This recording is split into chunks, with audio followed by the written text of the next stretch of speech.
В общем, мен бүгін базарға шықтым.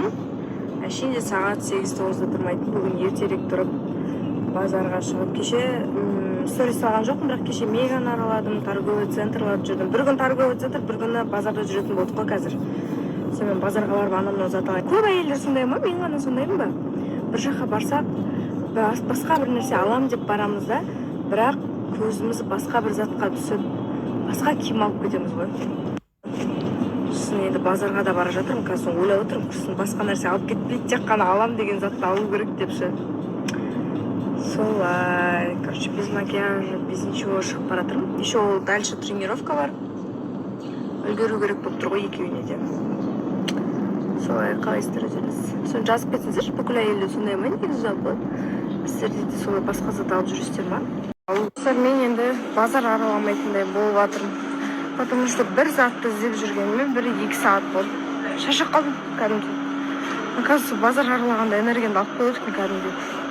Шаршап қаласың ғой ужасынан, ішін аралаймын депші. Еще базар деген ұзақ қой, ана жағынан маңадан. Не істеп жүрмін? Базарды білмесең де аралап керек емес екен, білетін адаммен жүру керек екен қасында.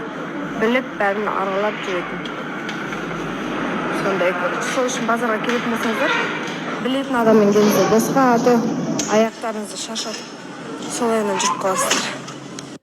Жаңа, короче, төбелесіп қалдыңдар охранникпен заведениен. Доставкадан апарып беремін. Алла саламатсыз апа, сосын көрер едім, келіп тұрмын дедім. Сосын апа айтады да, мен қолым тимей жатыр, охранникке тісәк бет дейді. Мынау тұсың да? Қазір мен білмеймін деп па?